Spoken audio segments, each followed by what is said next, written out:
मैं गल करनी पेट्रोल ते डीजल दी 567 की है 322 रुपये लीटर एक डेढ़ हफ्ता पहले ठीक है। ते हुणे 11 साढ़े 11 बजे खबर चली है कि पेट्रोल की कीमतों में इजाफा करने का ऐलान मतलब हाल ऐलान किया है ते ना लागू का नहीं किया। जो ही 12 था तो पेट्रोल 458 रुपये लीटर थी कि मतलब अगर मैं यूनिवर्सिटी एक चक्कर लावा चाहता मेरा 500 का पेट्रोल लाग गई। ये चेक करो। हाई स्पीड डीजल 335 पहले आई, 184 में रिचार्ज था, 520 थी गया, 321 रुपये लीटर पेट्रोल आई, 137 में रिचार्ज था, 458 रुपये लीटर थी गया। बाकी जी गरीब आवाम है भाई यार जस्ट इमेजिन जिन्हें दी आजकल मजदूर मैक्सिमम दिहाड़ी लाउंचा 1000 लाउंचा 500 रुपये का लीटर पेट्रोल पवावे तो घर की चल से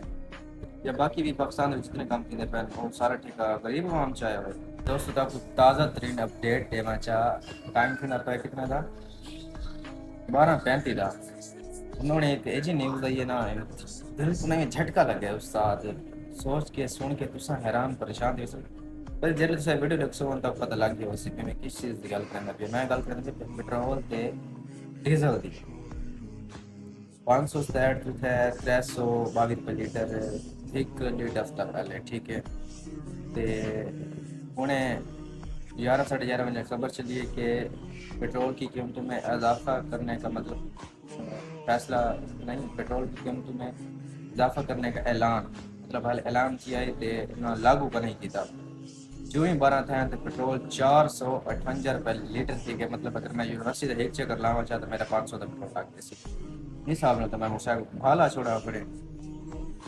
नोटिफिकेशन भी दिखा रहे।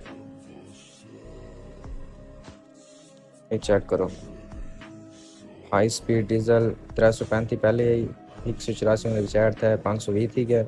321 रुपये लीटर पेट्रोल आई, 137 में रिचार्ज था, 458 रुपये लीटर थी गया।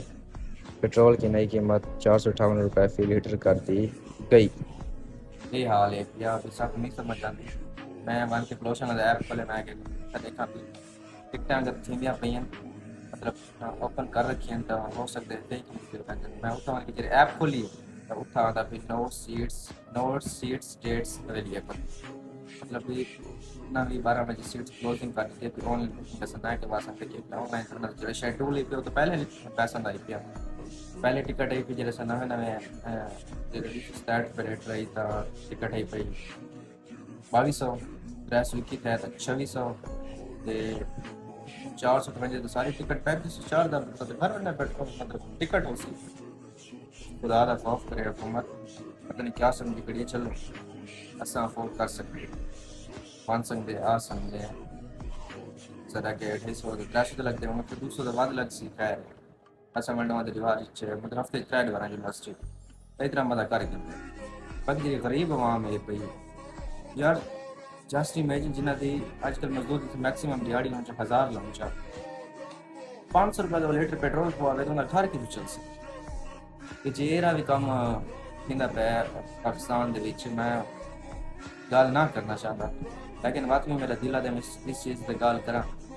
कि वो सारा ही सारे पैसा पाकिस्तान का काम कराने सारा जितना भी लाहौर दे विच खंबे पटींदे पैन तारा अंडरग्राउंड होंदे पैन दुकाना ते बारिश हटदी पई उत्थे ग्रिलां लगदी पियां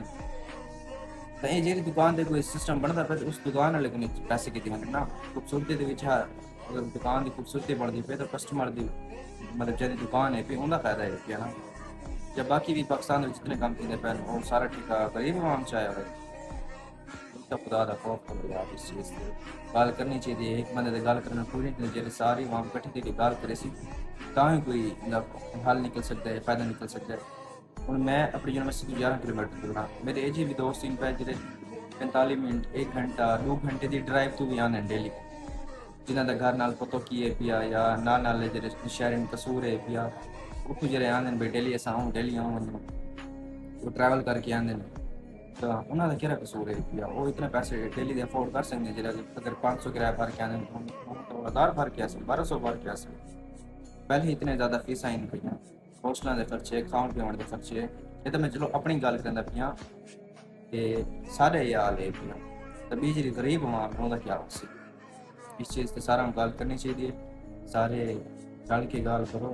एक बंदे नाल कुछ नहीं थींदा मैं अपना ना पिया तो मैं गाल करंदा पिया मैं तो सच्चाई दस्यांदा पिया यार मैं को इतना ज़्यादा बुरा फील थींदा पिया ते हाले मैं पवाए कोनी मैं को इस चीज़ दा बुरा फील थींदा पिया ज़्यादा कि असां हुणे बाहर गए थोड़ी देर पहले मैं शॉपिंग करनी बूट लेने तो दिन गए ते वापस मैं चल पेट्रोल पवाई बना लगा है बारिश लेके मैं चलो सुबह यूनिवर्सिटी वैसा उस टाइम पवाई वैसा हुन मैं को ये फील थींदा पिया कि अगर मैं अज पवा गिंदा तो मेरे कल जेह्ड़ा 50 दा पेट्रोल है मेरा पूरा हो गया 250-300 ਦੇ ਵਿੱਚ ਹੁਣ मैं 500 ਪਾਉਣਾ ਤੇ ਇੱਕ ਦੀਵਾਰ ਦੀ ਗੱਲ जिन्हें डेली ये काम करना है डेली सबको भी ऐसे मोटरसाइकिल अगर इतना रखे सब जो इस्तेमाल करें ना इतना रखे ना डेली आना वरना हो जाए सब सारे काम हो गए तो कौन इतना अफोर्ड कर सकते अगर मैं करूँ पहले 30,000 मिलता है तो मैं 45,000 करना ज़्यादातर मेरे खर्चे पेट्रोल करो यार इस चीज़ से गल करनी चाहिए सारा काइंडली हक सही आवाज़ चाहो